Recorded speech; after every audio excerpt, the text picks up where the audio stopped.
Hello, everyone. Welcome to this live town hall broadcast coming to you live from Channel's television studios in Abuja, the nation's political capital. I'm Sean Kimbaloe, your host for tonight.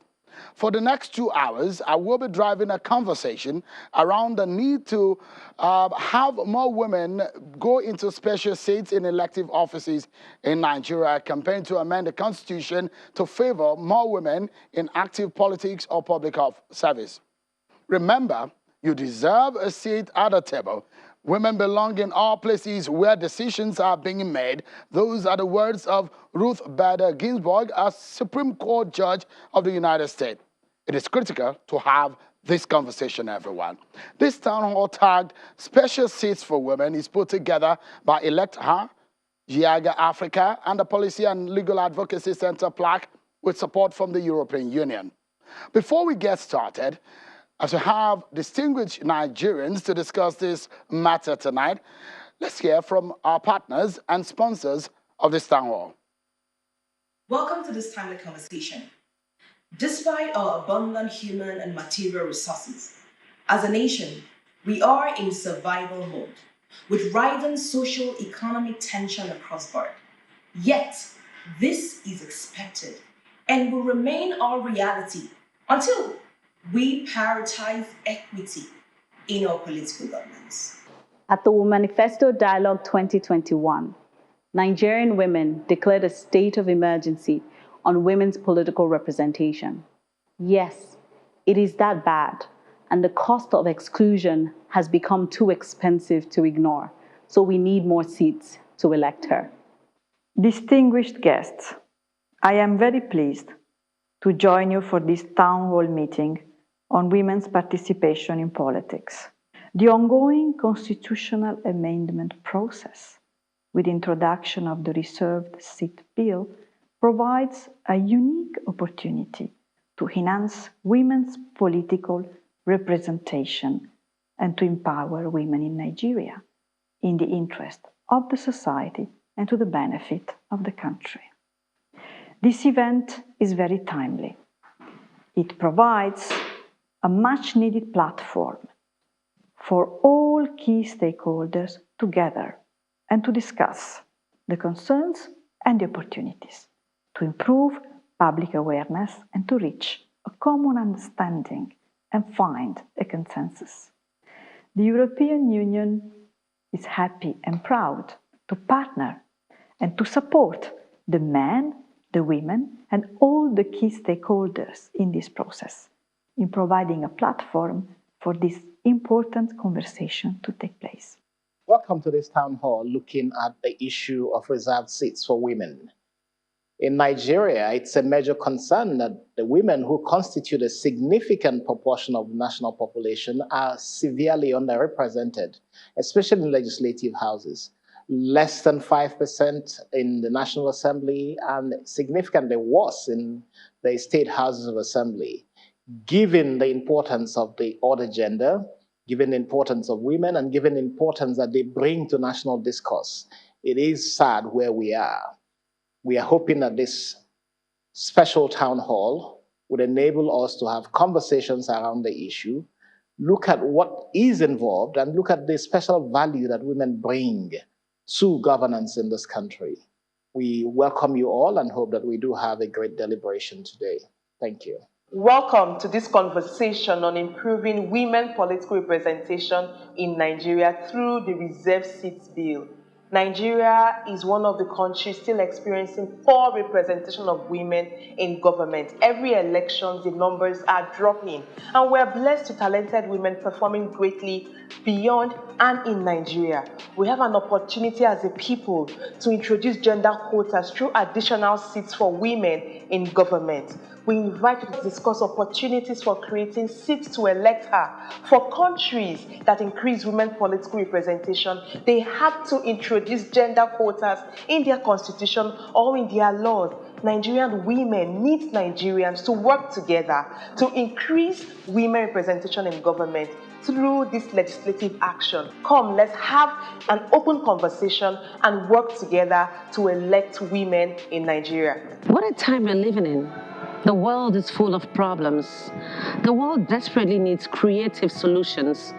And women have so many good ideas about what can be done. But women face problems in making their ideas known.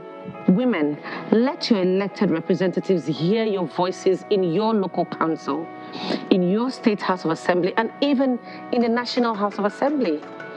Dare to speak up and tell them what you think.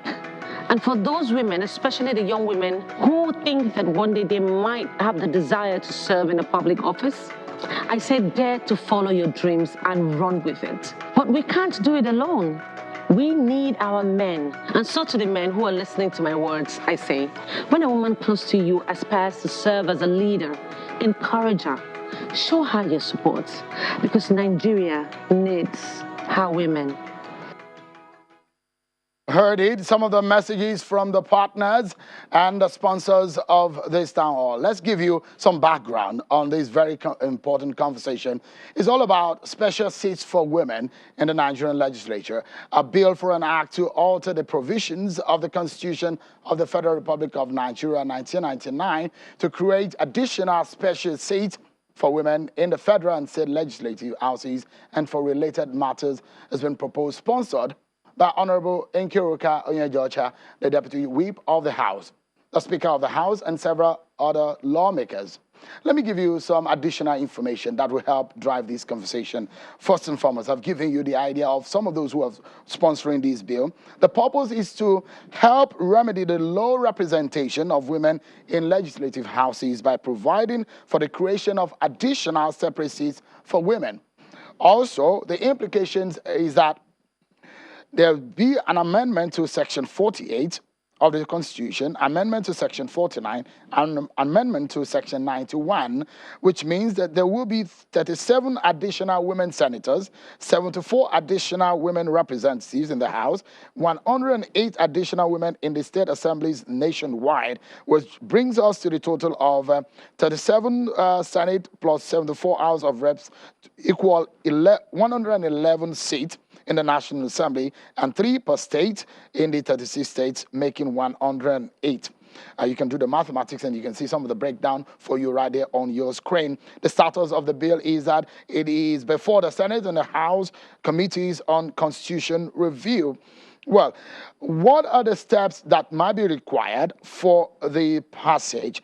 It needs adoption of 2/3 majority of members of the House, at least 240 members of the 360 members in the House of Representatives. It also need 2/3 majority in the Senate. At least 73 of the senators out of the 109 need to have their buy-in before this can be passed. The resolution of the Houses of Assembly of not less than 2/3 of all the states, that is at least 24 states out of the 36 states of the Federation, needs to capture these and pass it for it to go then, at the end of the day, the president's assent. So you might be asking, don't we have enough seats in the National Assembly? 109 in the Senate, 360 in the House of Reps. But these are some of the reasons why this bill is important, is to correct historical imbalances, male resistance to other options, poor ranking. We will see as we go on in the program what this means. The global gender gap, which is enormous. Nigeria is lagging amongst the nations. Even in Africa, you have several other countries that are pushing for special seats for women. So it's not a new thing. It's not something that we're just hearing for the first time. It will be good for Nigeria to domesticate it. So I'll show you a map that shows in yellow some of the countries that have their practice. And Nigeria looks to one of those few countries across the African continent, and in fact in the world, who are not considering this kind of situation. And the list is unending as regarding the countries of the world that are considering this. So there you have it on your screen. Ladies and gentlemen, let's get started with the conversation.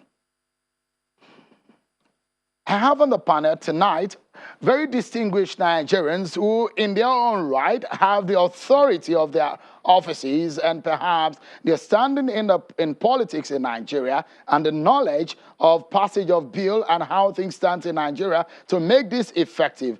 Ladies and gentlemen, join me in welcoming the chair of the House Committee on INEC, Honorable Aisha Aduku. Thank you so much, Honorable, for joining us tonight. Thank you. And Good the to be sponsor, here. one of the sponsors, the co-sponsor that is of this very bill, and the Deputy Whip of the House of Representatives, Honorable Nkeiruka Onyejeocha. Thank you so much for coming. Thank you, Sharon. And the man who will be speaking on behalf of the Deputy Senate President tonight is Mr. Daniel Bwala, a lawyer, member of the Lincoln's Inn, and an advisor to the Deputy Senate President. Thank you so much, Mr. Bwala, for coming. Thank you for having me. You might see her face and perhaps think, oh, it's been a long time I saw her face on television or on the floor of the House.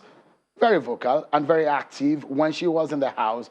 Honorable Unena Ukeje, thank you so much for coming on tonight, Honorable. Thank you, Sharon. And It's good to always see a you again. pleasure to be here. Thank you. I think it's best for us to start this conversation, ladies and gentlemen, but also welcoming members of the audience. Thank you so much, ladies and gentlemen, for coming tonight. I appreciate it. The conversation is not just on this part, it's going to be across this room, and we'll be hearing and sharing ideas on just how important this bill needs to be passed. Let's begin the conversation by hearing from the horse's mouth. Honorable Nkeiruka, why this bill? Thank you, Sharon, and thank you, Electa, and our development partners for having us have this town hall meeting. I think the best way to go is what we are doing now. The thing about this HB 1301 is that it's born out of experience. I came to the parliament in 2007. Our number was not 13. By 2011, we were 27 female lawmakers. By 2015, it went down. And as we speak, like I said, just 13. And what's the problem? Is it that we do not have enabling laws to make sure that women participate, to make sure that we have more women in parliament? Because all the women in parliament, all of us, we are not doing badly. So why we're being dropped? It is because we do not have what we call justice according to law. Every time on the floor of the House, when you bring up women issues, including but not limited to bills, our welfare, the things that we need to have as a nation when you include a woman, knowing that when you put a man and a woman together, they do things and they bring good results. Of course, the Bible says 2 heads are better than 1. And going back to basics, God himself know that the men can't do it alone. And that was why after he created Adam, he said, he brought out one rib and said, let us make this one a helpmate. Understand? So it's not working. It has not been working. And when we go to conferences, they were like, what are you guys doing? You are not doing what you're supposed to do. It's not about coming to conferences. It's not about signing treaties. It's not about entering into agreement. It's about implementation. You're not walking the talk. And so we try to push for bills. How do we make sure that women representation is effected? And we tried all sorts of bills. We tried gender and equal opportunity bills. It didn't pass through first house, second house, and then up to today. And so we said, we were talking to this, our male colleagues to help us pass this piece of legislation that will include women in representation. And every time they will agree, but when it comes to proper voting, they do some magic, and everything will fall. So you are always overwhelmed. Oh, yes. The bill is usually downplayed. Point of order, constitutional point of order, section 42. There shall be no discrimination against any person. So you have come here. Did anybody give you any special seat? You. And after that, they turned it to, whose seat do you want to take? And at the time, during former leader of the House, Honorable Kogun, the wife organized the female, that's their wives. And we had conversations, and they were agreeing to let's have more women in parliament. And of course, at that time, I was chairing the House Committee on Women in Parliament. And one of our mandates was to make sure that the number of women in parliament is increased drastically. One morning, we were supposed to have like conference like this, or town hall meeting, whatever you call it. Then this Madam Akogu called me that the meeting wasn't going to hold. I said, why? He said the women called her the previous day to say, Auntie, please, oh, we won't be able to continue because we thought about these things. If we continue, that means it could affect our husbands. And so we're not going to agree to this again. And that process, everything, of course, collapsed. And it was out of that during Ninth Assembly, of course, you know that Speaker Femi Gbajabiamila is a he for she, is a gender-sensitive speaker. And so I was worried, and I said, something must be done. Since the appropriated seat or the entitled seat, nobody wants to leave. And even the ones we have, these men are ganging up, and they're taking away from us. How do we get out of this quagmire? All right. Let me bring in Honorable Duku into it. Is it a cultural problem or a political problem?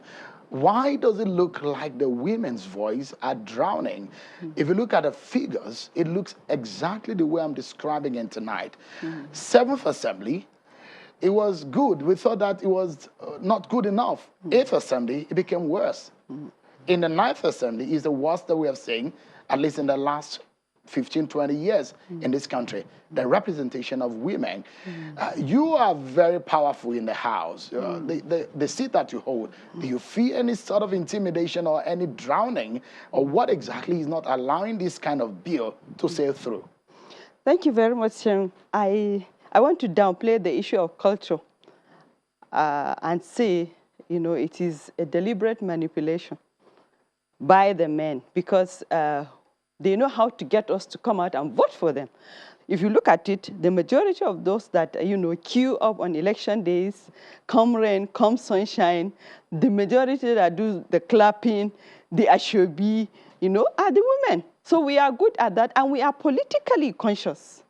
So it's a manipulation that we should not occupy any seat, because that so-called seat is meant for a man.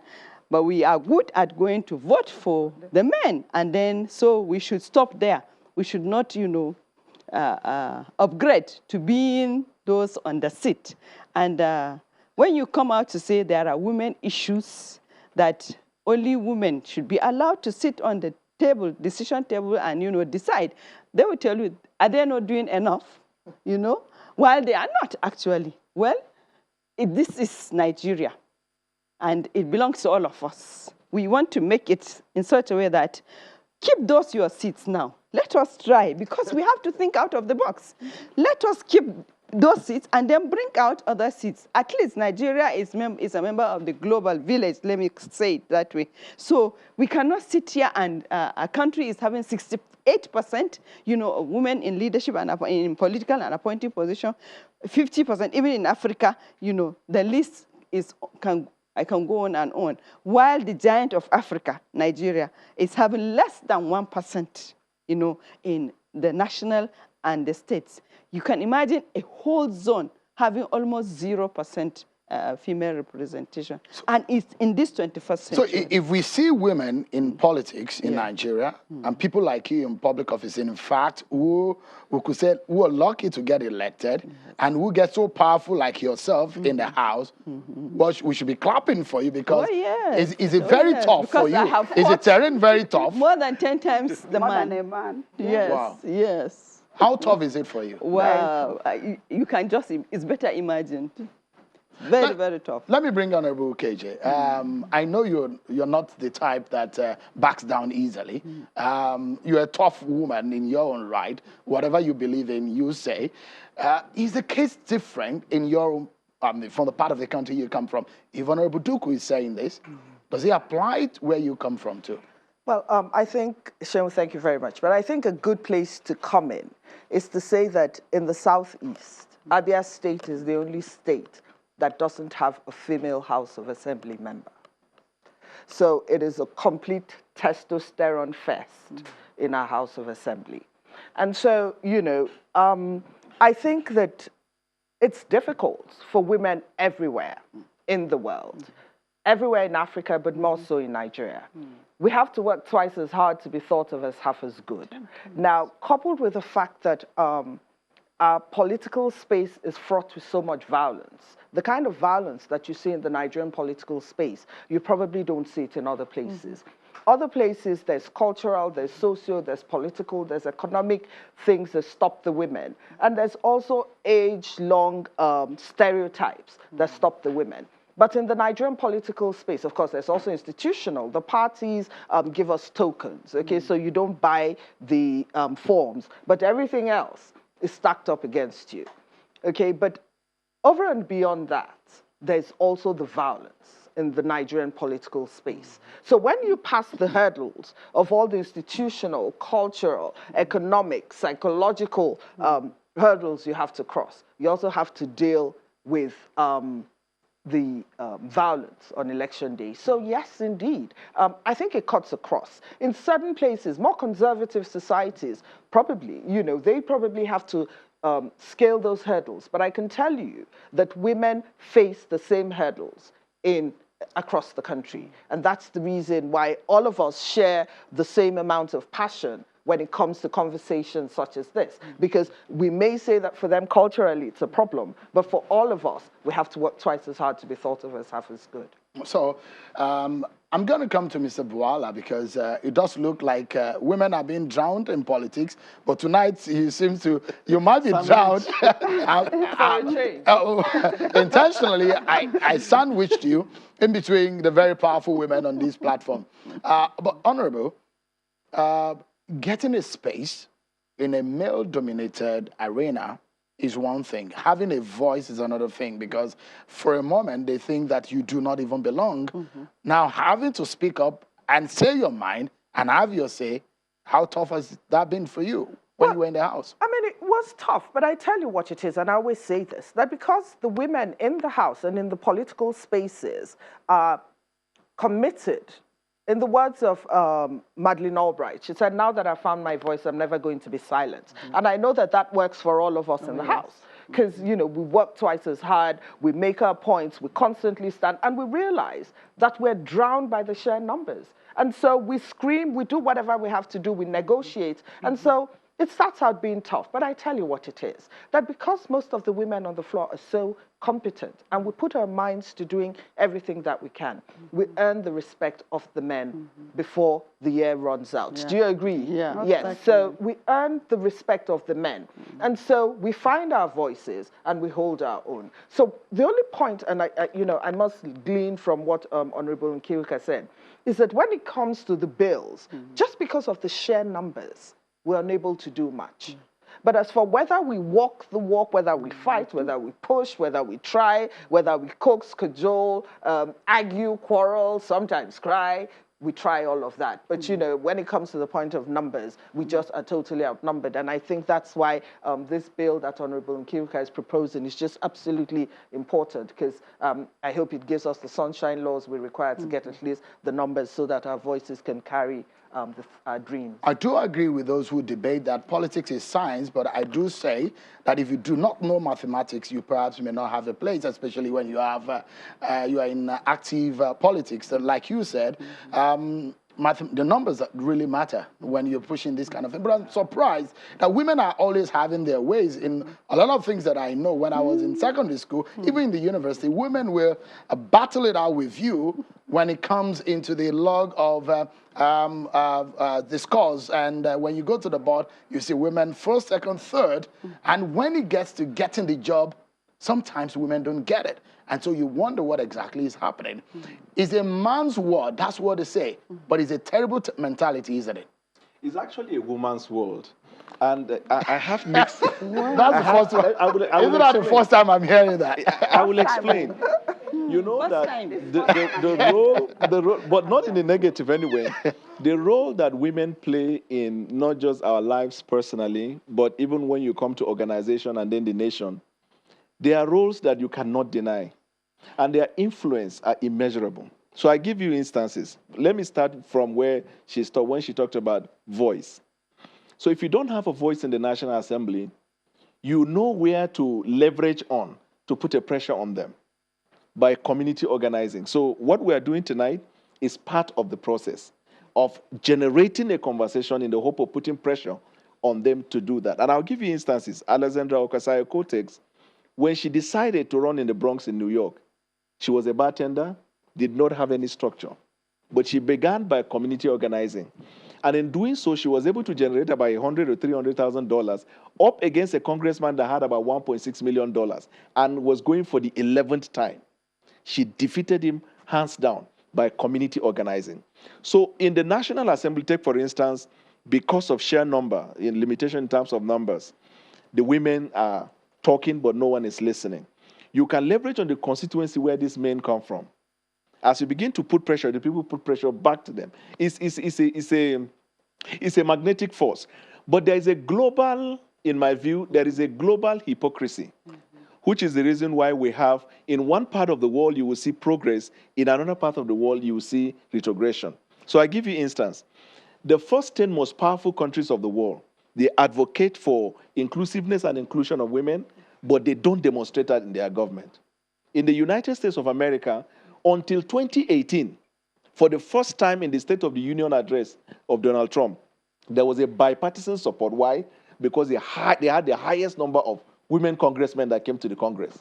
Constituting about 23 or so percent, which is a little point something below the global standard, but it was a massive improvement. You would have thought that America should champion the cause. If you come to Europe, Latin America is leading in legislating women reserved seats. Can you imagine India, 28 years down the line, the legislation is still suffering? The Senate, if you have to compare that with ours, like in their Senate, they approve it, the House is not. In Nigeria, the House overwhelmingly are supporting it. The Senate, they are looking at it this way. Now, you come back to Europe.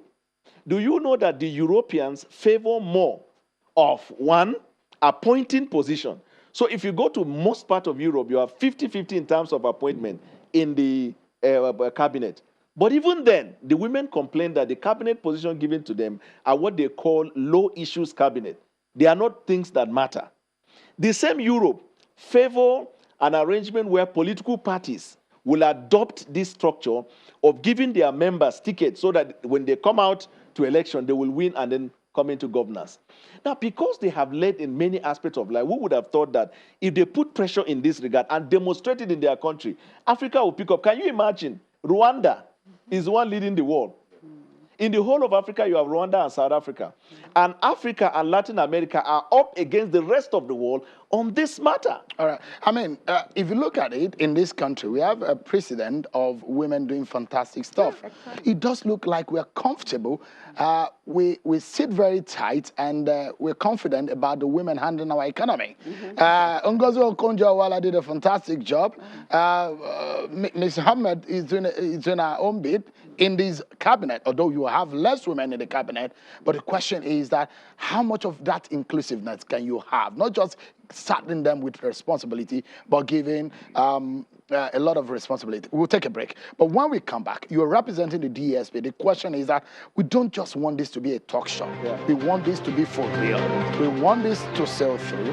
And how will that happen? We want to get a voice whether or not the DSP, as the chairman of the Constitution Amendment process, will make sure and give Nigerians a commitment that they need tonight to hear that women will have a place that they deserve in our politics and public service. We'll take a break, everyone. And when we return, we get to hear from my very distinguished audience members, and we get responses also from the panelists. We'll be back in a moment. Join us again. Welcome back, everyone. This town hall is start special seats for women. It's put together by Electa, Yiaga Africa, and the Policy and Legal Advocacy Center, plaque, and with support from the European Union. Tonight, our conversation is giving women their rightful place. If they can vote, then they should be able to be in those offices too, isn't it? There are two genders that are recognized by our law, as far as the Nigerian law is concerned, the male and the female. It does look like one will go out to vote, but one overwhelms the space. Why that? A woman who is wanting to change that narrative alongside our colleagues. This effort has been long coming. Honorable Nkeiruka Onyejeocha is one of the panelists tonight. He's the co-sponsor of that bill on the panel tonight. And also Honorable Aisha Aduku is the chair of the INEC committee in the House. And Mr. Daniel Boala is a representative of the Deputy Senate President who is unable to make it tonight, but is speaking on his behalf. He's a member of the Lincoln's Inn and a lawyer. And Honorable Nkeiruka Onyejeocha, a former member of the House of Representatives, plus my audience member. Thank you so much, gentlemen and ladies, for coming tonight. I want to get a commitment before I get those responses. Right. Did the Deputy Senate President tell you that there is a commitment that there is a possibility, a potential for this bill to sail through? It's not just about him saying it. I'm privileged to be, as a consultant, member of the consultants, employed by the National Assembly to help assist in research and advisory on the Constitution review. And we have had several hours. I can tell you that this particular bill has not been dropped. As a matter of fact, in our last meeting, it came up in the Senate, and because of one or two, not dissenting view, but opinions that we have to look at it holistically, because of if you create the seat, of course, there are certain things that are involved.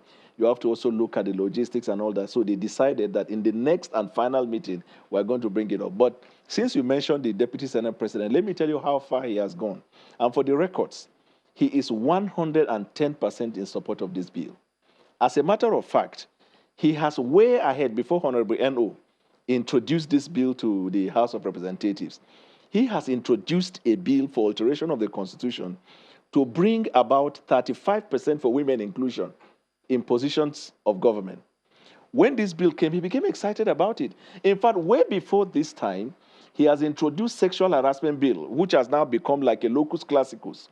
Because that is where the self-esteem of the woman is cultivated and protected. Yes, a woman whose self-esteem is destroyed in the university or in any tertiary institution will not have the courage to come to the National Assembly and push.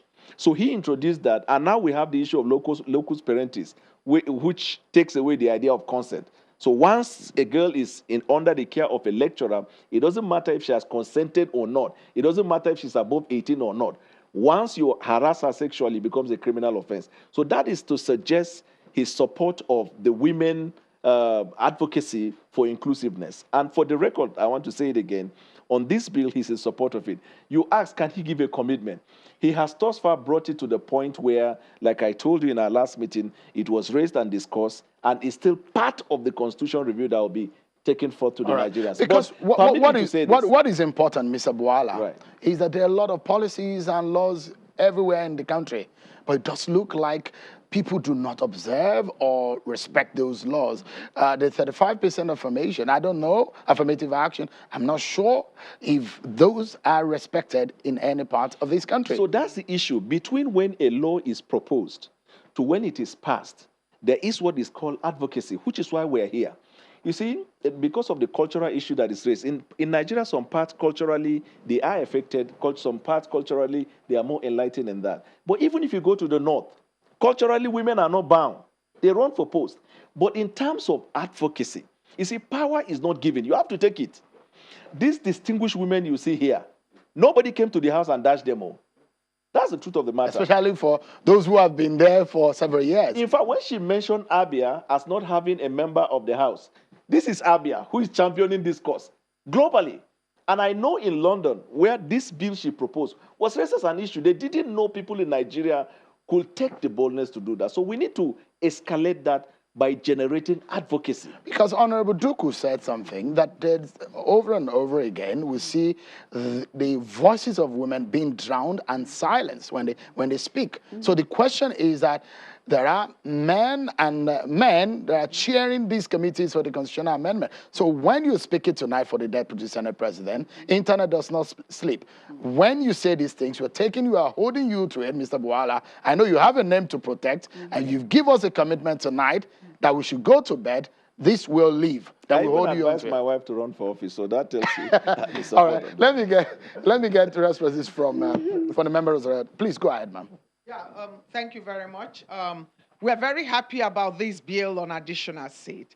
And I think what we are discussing is a very serious business.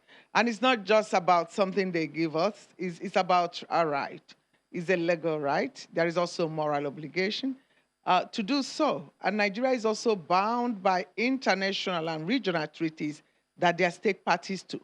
For example, you look at the Universal Declaration of Human Rights, stated clearly that everyone has a right to participate in the government of their country. The International Covenant on Civil and Political Rights, the same thing, right to vote and be voted in election. The protocol to the African Charter on Rights of Women in Africa specifically asks for inclusion of women politically and recognize affirmative action, just like the CEDAW that we're all aware of. If you look, Nigeria is a laggard. Nigeria is lagging behind. After the 2019 general election, the result is decimal. And if urgent action is not taken, then you know we've lost 2023. It will further decline. And I haven't seen such retrogression in any history, except where a country have faced war, some kind of natural disaster, for you to see where the whole world, international community, is in favor of gender equality and women's empowerment. And all of a sudden, you look at World Economic Forum is ranking Nigeria 146 out of 153. You look at the global average, 22.45%. The regional, African regional average with regard to political representation of women is 23.4%. And within West Africa, 15%. And where is Nigeria? 6.7%. Where the power is, women are far away from it in Nigeria. And this is not because we trivialize this sometimes, as if to say it's not our right. We have the numerical strength, and we have the capacity to raise the quality of leadership. And we've demonstrated that. Right. And you can see that from the women. So I think now that is over to the women. We are demanding, as a matter of right, that we be included, that we participate in governance, and that the representation of women. I think she deserves a round of applause. And, you know, and that's the way to go about it. And this additional seat is not asking you to forgo, because it will have been more difficult if you go and say 3 senators per senatorial per state, please give 1 to a woman. They will refuse. They will say, whose seat? Are you going to cast a dice? Who will go first? How do you delineate the constituency? But it's saying additional Senate seats. So it will be statutory. Additional House. So let me get yet another opinion in the room. Thank you so much. Appreciate it. Lovely interventions there. Let me get yet another opinion from the room. Thank you very much. Please, could you introduce yourself? Sir? Yes, I'm a Barr friend and the president of Women in Politics Forum. Taking it from where my learned colleague stopped, and from Honorable Boala here, he talked about advocacy. We've had series of advocacy to the parliament. We've talked to the Senate, Deputy Senate President. I agree he's an ally, but we need him to do more. There has to be a strong commitment. We've taken it to the House of Representatives with the Speaker. He gave his commitment quite all right. But it's not just about commitment. If I take it back, when President Muhammad Buhari was contesting an election, he made so much commitments to women. Talked to us about how he was going to have an inclusive government. He even went as far as, speaking about women's integrity and why women should be supported. But what happened afterwards? So you see, for me, this special seat bill is a bill that's actually helping Nigerian men, in a way that they will have to recognize our efforts, our strength. And if this bill is passed, it will help the political system. But again, like Prof said, we are no longer talking about begging.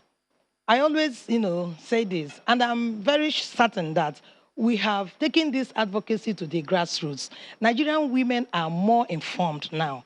And we requested that at any point this bill is coming up, it must be televised live. And everyone will have to vote on it individually. Because we need to know the men that are for us. And the men that everybody should see what is happening. Exactly. And then after that, there will be a payback time. If they didn't vote for us, we'll meet them at the polling booth. That one is very certain. Thank you so much. Yes. Let me come to the floor. And look, I'm looking at the steps needed for the passage, because that is a big deal, isn't it? Because the devil is in the details. And the details is how these numbers will work. Let me begin with Honorable Duku. What is your biggest fear in terms of the passage? Because you need a 2/3 in the House, 2/3 in the Senate. You also need 2/3, 24 states in the Houses of Assemblies. Yeah. Well, my biggest fear is not even in the state assemblies. It's with my own colleagues. In the House? At the House and at the Senate. Because if I wish Senator Olijimi were here with us to talk about what she faced during the Gender and Equal Opportunity Bill, you know. It is so sad that when issues like this are brought, even while they are not even sitting in the chamber, one person will go out and start calling, Senator Olijimi is here on the floor. Please come back, and let's kill the bill. It's so sad, honestly. That's what happens on the floor. Yes. And you know, as if we are foreigners or we are not there, the same sisters, daughters, wives, you know. We are not talking about even ourselves. We are talking about Nigeria and the future of Nigeria. So my biggest fear is the National Assembly. Your colleagues? Yes, our colleagues. Number one. But Honorable, let me put, you are a leader in the APC. Yes. I mean, you spent several years in that party. Is there anything you can do in your party to make these, to rain this down on some of your leaders? Of course, yes. And we have already started. We have the woman leader, Okotete, who has led us in the amendment of the party constitution. We have done our best, and even with our leader here, Barrister Ebere, we have done our best to make sure that even in the political, you know, party leadership, the structure is changed. Because if you remember in the 2019 general election, during the primaries, there were a lot of women who contested. And what will happen? You know, to our disappointment, during the election, we saw that many of the women were just kicked out, you know, deliberately by the political parties. So, number one is my colleagues. Second is the political parties. Since we do not have the independent candidature yet, the next issue is the political parties. They need to be, you know, carried on board. Because Honorable Winana's party here, it was a tussle because I had women on my show who literally said the only space that is left for a woman is a statutory position, women leader. Even that women leader is not even assured. In some states, there are men that are women leaders. Isn't that funny? And campaigning, even right now campaigning that, look, even somebody is campaigning now. Someone right now is campaigning for woman leader, for the position of a woman leader. A man campaigning for the position. Yes. Yes. Honorable. So is it that there are men that do not know that there is you know, a creation by Allah subhanahu wa ta'ala called a woman, when in the Holy Quran it is innal muslimina wal muslimat wal mu'minina wal mu'min. God created a woman and mentioned it in the Holy Quran, and yet you are coming out to say you are contesting for the position of a woman leader, and some sensible people are there watching you, you know, and accepting it as a norm. Honorable Onyejeocha, what is your biggest fear? I know you've seen a lot. Are you working with other people, governors' wives? In fact, the First Lady, are you speaking with people like that to make sure that this has a weight that it requires? It's a long rope to stretch and a long road to walk in making sure that this is passed. Yes, before I say that, I have to tell you that this bill, like I said, it was out of experience of what we've gone through over these years. And Speaker is co-sponsoring this bill. All the female members are co-sponsors, and more than 100 men are co-sponsoring. The 85 that is being quoted was the first day that we assured them that, listen, it is not going to affect the seat you have. 360, remove it aside. This one is additional. It's okay, no problem. That's how they signed to it. And so they agreed. So you have 100 and something, about 120. That are behind this bill? Yes. So, and this is the very first time we're seeing this kind of signal or this kind of backing. For the first time. For the first time. And this is first time a presiding I think you deserve a round of applause too. Because that, I mean, learning from the past is giving you a leverage to move forward, especially when you have the speaker behind you. Yes, and this is first time a presiding officer is co-sponsoring a bill on women inclusion. Other presiding officers, sorry to say it here, once somebody raised constitutional point of order, he upheld it, and that's it. But this one, he said, I am signing into it. And immediately, Speaker signed, they said, people started signing into it, and especially our northern brothers. So apart from that, before we brought this bill on the floor of the House, because we know what it means for a bill to pass through first reading, and they will be waiting for the day of second reading. You don't need to even finish. Once you past say, second reading now? Yes, they will say constitutional point of order. So we moved a step further to amend the section 42 of the Constitution to say, except on issue of gender. You understand? So we removed that barrier. There shall be no discrimination. We said we must discriminate on the issue of gender. So that one now, after this one, nobody will come and say constitutional point of order. That's the so there is hope.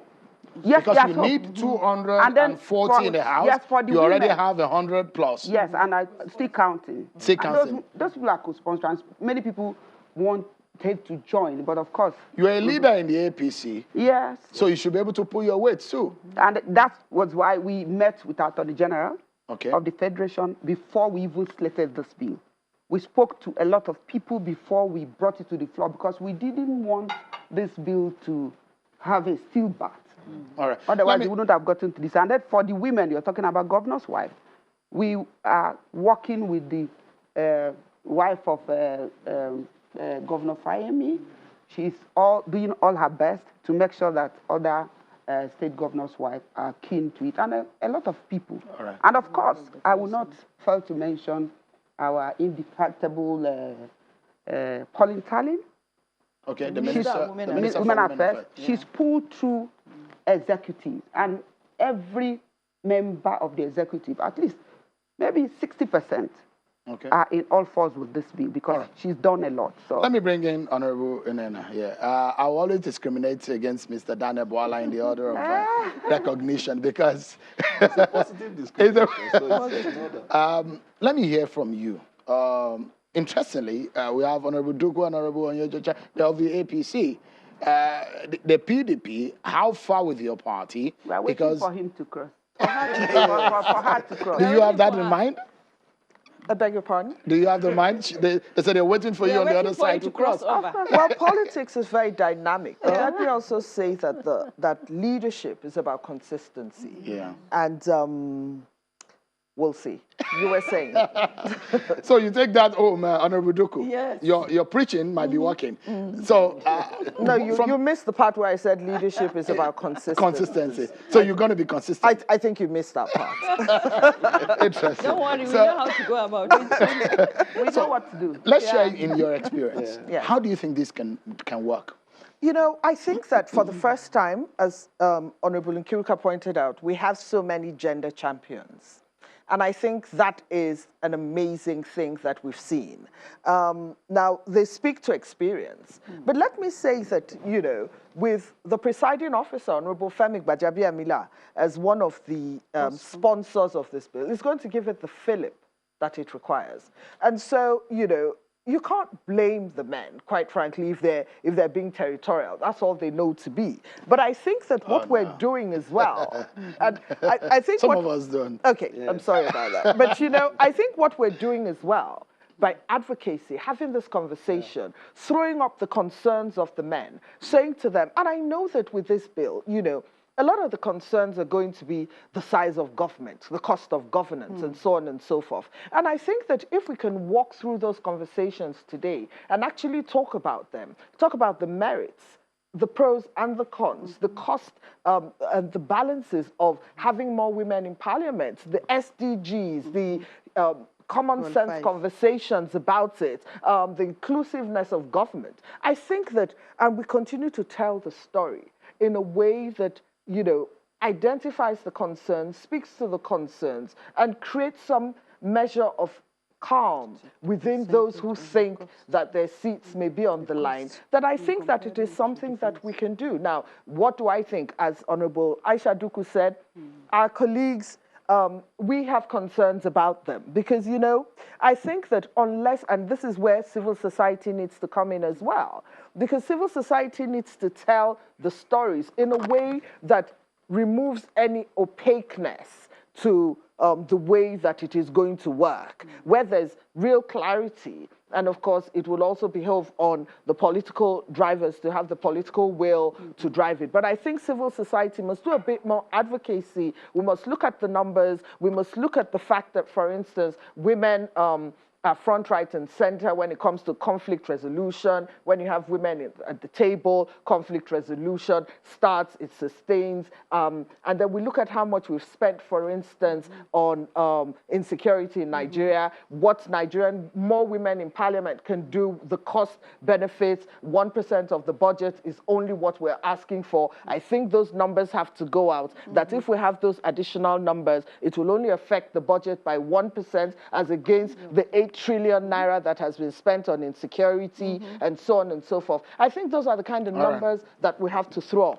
so that the rest of Nigeria realizes that we're not expanding the size of government to make it unwielding, but we're bringing it together in a way that there's sustainability, there's inclusiveness, and maybe hopefully we can meet the SDGs for 2030. I just love listening to you. I could forget myself and not pass it on to another person. We need to close this because we're moving yet into another technical area of this whole conversation. We're looking at how it's going to play out on the floor, but there are another conversation about the advocacy and the other part. But I wanted to close this section for us, Mr. Bwala, the hopes and the aspiration of this bill and what needs to be done. Is there anything that has been left out? Yes, but this is in my personal capacity and not that of the Deputy President of the Senate.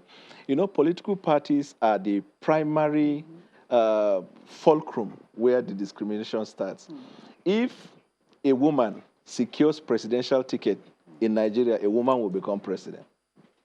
If she can secure a ticket from her political party. But it is skewed at that level. So my suggestion would be that if this bill, if it has not already taken care of it, if they can amend it to also provide that political party shall observe the provision of XYZ in their primary and election process, so that whether they like it or not, at primaries or Congress and primaries, they must ensure that a woman emerges for the position of Senate. So once she gets to the final election, there's nothing anybody can do. A woman must win in all the political parties. But if it is not reflected in political parties' constitution, then that means a particular political party that is pushing for that will favor it, and then you will not see it endure. So political parties, in my view, are the foundation. That is where either they are skewed or they are promoted. It is that we have had a speaker in this. We're out of time, but I see that Honorable Duku and even Honorable Inena, they are nodding in the negative. No. This particular bill does not need this primary that they will be. They will screw. The bill is seeking that for each election, it has to be contested by women alone.